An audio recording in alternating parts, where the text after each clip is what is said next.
drafted the right players for your fantasy basketball team, but do you have the right mentality to be a champion? After you watch this video, you will. Step on the court where the legends are made. Fantasy dreams where the stats get paid. Barack Lesnar Hoops Fantasy Basketball. Hey, this is Barack Lesnar with Barack Lesnar Hoops, and this video is an incredibly exciting one.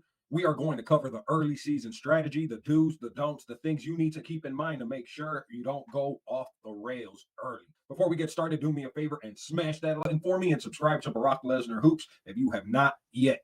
So the first section is setup and infrastructure. So number one, check the settings for your league. Know when your trade deadline is. Know when your fantasy playoff schedule is. Know the scoring rules. Know that some leagues have an early trade deadline, or maybe your playoffs start sooner than you think. I know it's happened to me in the past where I was competing for the playoffs and I thought I had one more week than I ended up having, and then I ended up missing the playoffs. So early on in the season, I should have been aware of exactly how many weeks I had left until the playoff cutoff. You don't want to be caught in a situation where it's the finals and then your studs have 2 games each, and now there's no way for you to win that week because you didn't even anticipate when your fantasy basketball playoff schedule is. Number 2, set up news alerts. So go on Twitter if you have Twitter. It's not even Twitter anymore, it's X, but whatever. Follow Cham Sharania. You can follow Underdog NBA on Twitter. They have some of the fastest breaking news in fantasy basketball. And of course, follow Barack Lesnar Hoops. Click that bell notification so you can be alerted when these videos drop, because you want to be the first to know when a guy is injured. You want to be the first to know when a guy just got the starting role, because what happens is being the first to know allows you to be the very first to capitalize. That allows you to win waiver wire battles early on and find the players that can help you win a championship before everybody else does. Knowing data, having knowledge is key, and being the first to it is even more key. Nothing will kill your season faster. It doesn't matter how good your players are. It doesn't matter how good your team build is if you're neglecting to set your lineup every single day. If you're not setting up your lineup, you're not going to have success, plain and simple. You have to go multiple times a day and make sure that your lineup is set. That's what I've done. I have multiple leagues, and I'll go every single day in each one and make sure that I set up players for that day, because it only takes a day or two of you having production on the bench for you to lose that week. Now you multiply that times 3 to 4 weeks, you might get so far behind that you're never able to catch up, and it was simply because you neglected to set your lineup. Something to keep in mind when you make a pickup, maybe you set your lineup right now, and then you watch Barack Lesnar Hoops, and Barack Lesnar Hoops says, you need to pick up this guy right now. And you run to the waiver wire and you pick this guy up, and then you go about your day. But you need to be aware that what Yahoo does is it resets your lineup, and some of your starters are going to move to the bench because you made that pickup. So anytime you pick somebody up, you want to make sure you go and reset your lineup again, or it will cost you. So I have a cool little hack that I like to use. I call it the trade screen hack. And the way that works is you go to propose a trade, and then you leave the player slate blank. This is what that looks like. All right, so I'm going to go ahead and I'm going to create a trade. I'm not going to select any players. I'm going to go to evaluate trade. This now gives me a projection of how my team should do for the remaining 22 weeks, as you can see right there. This tool is really for you to project what a trade will do to your projections, but I use it just to see where my team currently stands. And here I know now that my field goal percentage is projected to be pretty decent. My free throw percentage lower than I want it, but still just shy of 80%. But not only that, if you see right here, it also shows me every other team in the league, so I can compare what teams are strong in what areas versus the areas I'm strong in, and I can project I'm competitive and stronger than the majority of the teams. And steals, I'm competitive. I often tell you to focus on your percentages, to focus on your steals, your blocks, your assist to turnover ratio. This right now is the most crucial time because you still have the fog of war enveloping everything. There's still a lot of confusion. Rotations haven't fully shaken out, but very early on, the real rotations start to be revealed. You start to see preseason depth charts are alive. Guys that were getting minutes are no longer getting minutes. They've been deprioritized because now the goal is winning games. Now we know which bench guys are getting run, which starters may have lost their roles, and we get to know which players no one saw coming and are now producing and potential league winners. You always maintain a strategic. Don't give up your gold right now because they're not performing where you thought they would perform when you drafted them. Hold your roster, but you want to take advantage of other people being panicky. Some people are going to drop a very strong player that is going to have season-long value because that player either gets injured early or just doesn't perform where they expected they would be performing. And then what you do is you are smart and you pick that player off of the waiver wire. If they're injured, you're going to put them on IL. And if they're not injured, you're going to hold them for a few games to see if they get it together. It's a beautiful sight when you pick somebody up off of the waiver wire, somebody else just completely gave up on, only to watch them come to life as one of your weaker players, when now one of your weak slots is not weak at all. That's when your team becomes very difficult to overcome. A lot of people are complaining about Miles Turner. They drafted him early and they are panicking. Karl Anthony Towns, he's been a bit injured. He's dealing with a knee issue, and he has not been performing at a first-round level. When people are panicking in this way, you want to target them with trade offers because they might bite, because they regret drafting that player. If you offer good enough value, see how their team is built and see what you have that you can offer. Don't send them a crappy deal. 6 and 7 are related. If my kid were here right now, he would totally have just said 6-7. If you know that reference, leave it in the comments. I'm sure I'm not the only parent here. Don't make desperation moves. It is too early in the season to sacrifice long-term value for streamers.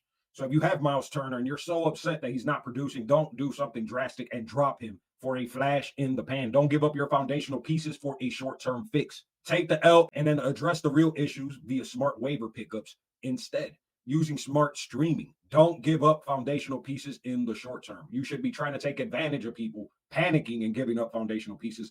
Don't be the one panicking, giving up foundational pieces, because smart owners will take full advantage. They'll pick that guy up off the waiver wire, or they will send you a crappy offer and get them off of your hands. And then during the championship week, you'll see your player hoisting that gold while you're at home crying.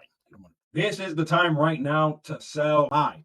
Look, one of the hardest things to do is to sell high. You have to sell a piece while it's doing its best. And you're thinking to yourself, how can I give up on this guy when he's doing this well? I need to hold on to him because he's only going to get better. But then what happens is reality happens. He regresses back to the mean. And now his trade value is non-existent. And had you taken advantage of his value when it was the highest, you could have stolen away a guy who would have season-long value, who would have stronger production, that maybe at that time they were underproducing. And their owner thought, I need to get rid of this guy. Look at that guy over there. I could have grabbed him. That guy over there is dropping 28 points per game. Quentin Grimes, for example, had Miles Turner barely scoring. I should grab Quentin Grimes, or I should trade away Miles Turner for Quentin Grimes. Don't be that person. That is how you lose. Be the person that sells high when you have a sell high asset and buy low on somebody else's asset. But don't fill your team with sell high guys that end up coming back to earth, and now you have a mediocre roster. Our next section is on roster optimization. Manage your weekly pickups. Don't blow all your ads on a Monday unless your team is just paper thin and all your players suck and you're trying to strengthen your assets. We keep using that word, but it's an important word. If you need stronger players than what you have and you have 5 pickups and there are 5 good players right there and it's Monday, then sure, go ahead and use all 5. You might suffer that week, but you're planning for the long term in that scenario.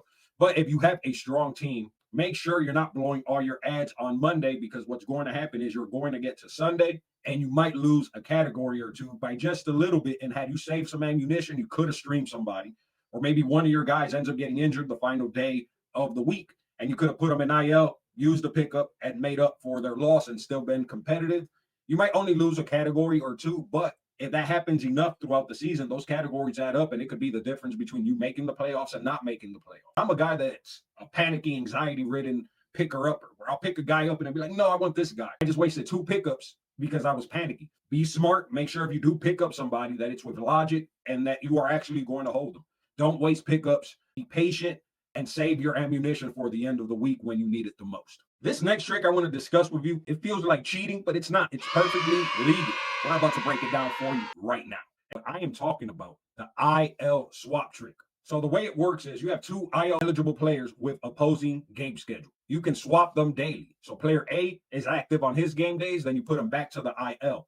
Player B is active on his game days, back to the IL. You are able to get multiple games from one roster spot. The way this trick works, though, you have to do it on the day where they both have that game time decision or that out tag. So here's a good scenario. So we have Keon Ellis and we've got Norman Powell. So you can see Keon Ellis, Norman Powell, game time decision. So here's what I'm going to do. I'm going to go to Thursday. I'm going to take Keon Ellis. I'm going to put him in my IL plus, and I'm going to activate Norman Powell. I'm then going to go on Friday. Norman Powell is not playing. Neither is Keon Ellis. But for the sake of this video, let's say TJ McConnell is playing. I'm going to go put Norman Powell in the IL. I'm going to activate TJ McConnell. So let's assume TJ McConnell is playing, so I get an extra game out of him from that slot. Now, again, we're making some assumptions because I don't have the right scenario per se, but let's say TJ McConnell was not playing today. You throw him back in the IL, and then you activate Keon Ellis.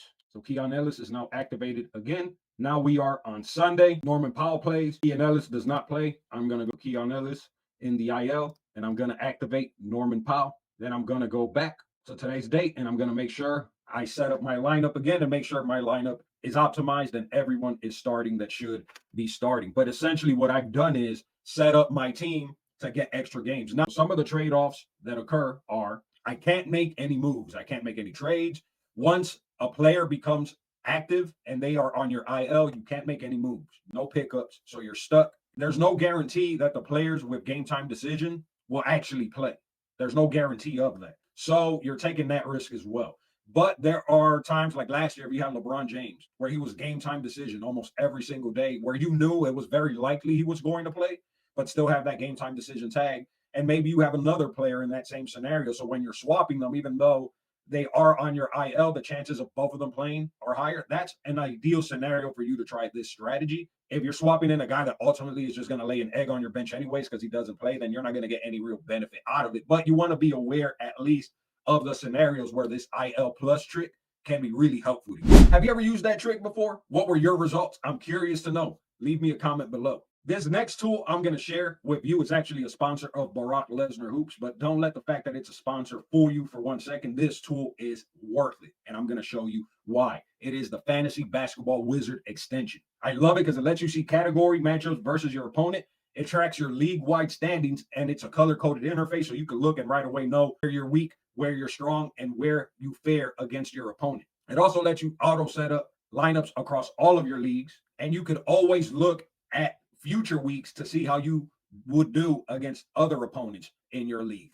It's one of the best strategy tools that you can get for fantasy basketball. I've been using it since about 2017, and I suggest you use these tools too. There's actually a link in my description, sportswzrd.com, and if you use my promo code BLA, actually get a discount on that service. So not only can you get the tool for cheaper, it's going to help you potentially win your money leagues. This is a perfect partner for my strategy because it gives you real-time data and projections to help you identify how strong your team is in every category. Let me show you what this looks like. So here's my team that I showed you before Skinny Luka season. And right now I'm winning 5-4. But according to the projections, I'm predicted to win 6-4. I'm projected to win free throw. I'm projected to win threes. I'm projected to win points. I'm projected to win steals by a significant amount, blocks by just a little bit, assist to turnover ratio. I'm projected to go higher. So right now it's based on 2025 season averages, but I can change it right here to, let's change it to 2026 season averages last 7 days. So now based on this season's averages, I'm projected to win 7-3. That's the reason I love the Fantasy Basketball Wizard Chrome extension is because I can see a projection of how I'm doing against every other team in the leagues. Based on the projections, I would beat every single team. That's what I love to see. It gives me confidence that I've put together a very dominant team. My field goal percentage is projected pretty low at 46%, but my free throw percentage is top of the league stuff at 84%. My team is hitting threes at a high level, scoring at a high level, and is producing in the areas in which I strongly value. So if you haven't gotten the Fantasy Basketball Wizard Chrome extension, I'm really not sure what you're waiting for. And the last rule for today, make sure you're tuning in to Barack Lesnar Hoops. That's the best advice that I can give you. Continue tuning in to Barack Lesnar Hoops. Watch my waiver wire breakdowns. Watch my sleeper picks. Watch my nightly breakdowns because a lot of the guys that I cover, you will see them in that following week or two, all of a sudden breaking out and everybody else picking them up.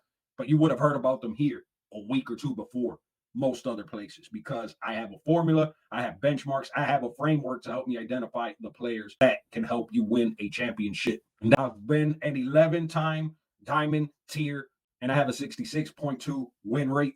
I've won about 28 first place trophies, 24 second place trophies, about 18 bronze trophies over the years. 2011 is when I really had an epiphany that if you focus on your percentages, if you protect your turnovers, if you get steals and blocks, and you manage to get bigs that hit threes, that the teams you can put together are very flexible. Streaming becomes a lot easier, and it becomes a challenge for any opponent to beat you in any 5 category. So make sure you subscribe for these weekly breakdowns. Click the bell notification so you can be alerted when these videos drop, and check out my new Barack Lesnar Hoops membership tiers. There are 3 different tiers that all come with perks. You get a cool badge that shows you are a member of Barack Lesnar Hoops. And when I see that badge, you will get priority responses whenever you leave comments on my video. You being a member shows me, hey, continue doing this work. There's real value that you're bringing. One of the perks is going to be I'm going to have exclusive videos, exclusive shorts, exclusive chats, and exclusive live streams only for my members. I'm going to do Rate My Team live streams with just my members. A series of shorts on which players are rising and which players are falling and make that exclusive. And if you join the highest tier, you do need to be on Facebook, but if you join the highest tier, I will add you into a chat. It will be a messenger chat with only members of Barack Lesnar Hoops. And you'll have pretty direct access to me if you're in that highest tier. I hope you found this video helpful. Thank you so much for watching. Watch one of these other videos either here or here, because they will also help you with your fantasy basketball strategy. Until next time, this is Barack Lesnar Hoops. Take care.